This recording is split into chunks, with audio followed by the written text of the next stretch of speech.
Facebook মিলন মেলা নাকি অজান্তেই আমাদের পারিবারিক সংস্কৃতির ধূলিসাৎ। নমস্কার, আজকের এই ভিডিওটি আপনি শেষ পর্যন্ত দেখবেন অবশ্যই, যদি আপনি এই সমাজকে বাঁচাতে চান এবং নতুন প্রজন্মেরকে নতুন জীবন দিতে চান। আর যদি তা না চান তাহলে চলে যান, আর যদি চান সমাজের ভালো হয় তাহলে অবশ্যই ভিডিওটি সম্পূর্ণ দেখে যাবেন। তো গত 9 তারিখে নিশিগঞ্জ নেতাজি সুভাষ সদনে হয়ে গেল ফেসবুক মিটসআপ, ক্রিয়েটার মিটসআপ। তা আমার কথা হচ্ছে যে ফেসবুক ক্রিয়েটার মিটসআপে পর চারোদিকে শুধু জঘন্য জঘন্য নাচ এইসব শুধু ছড়িয়ে পড়ছে। আর ফেসবুক ক্রিয়েটার মিটসআপে বাড়ির আমাদের বউরা গিয়ে ওখানে শিখছে কিভাবে তার ফলোয়ার্স বাড়াবে, কিভাবে দুটো টাকা বেশি রোজগার করবে। তাহলে এই যে চিন্তাধারাটা ধীরে ধীরে এমনভাবে একটা আগুনের স্তূপ নিয়ে নিচ্ছে, যেটা সামনের দিনে ওইসব মহিলাদের কাছে ফেসবুক ক্রিয়েটার অর্থাৎ ফেসবুকটা তাদের কাছে মূল্যবান হবে, নিজের স্বামী সন্তান তাদের কাছে তুচ্ছ মনে হবে। কারণ এর প্রমাণ আমরা অনেক জায়গায় দেখছি।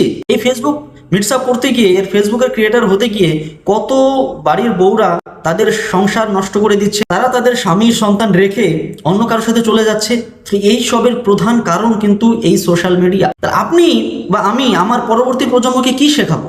যে তুমি সোশ্যাল মিডিয়া মোবাইলটা উঠাও এবং তোমার শরীরটাকে দেখাও বা শরীরে নাচ ভঙ্গি করো, তোমার স্বামীর সাথে তুমি শুয়ে থাকো বা তোমার স্বামীকে ঝাড়ু দিয়ে পেটাও, তাহলে এগুলো ক্রিয়েট করে তুমি মানুষের কাছে পৌঁছে দাও, বাস এটা হয়ে গেল।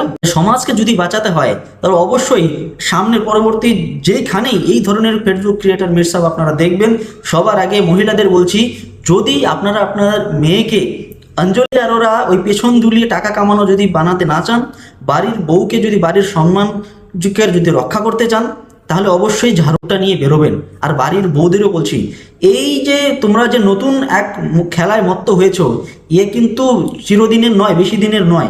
তোমাদের শরীর যতদিন শরীরটা দেখাতে পারবে, শরীর নাচাতে পারবে, ততদিন এটা চলবে, তারপর কিন্তু চলবে না।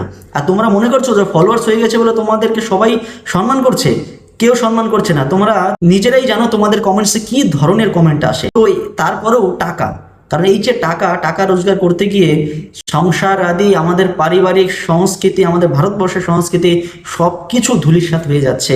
আমরাই সেই লাস্ট প্রজন্ম যেটা এটাকে রুখতে পারবো এবং আমাদের ভারতীয় সংস্কৃতিকে বাঁচিয়ে রাখতে পারবো। তাই আপনাদের সবার কাছে অনুরোধ, করজোড়ে অনুরোধ, এই নিয়ে সোচ্চার হন।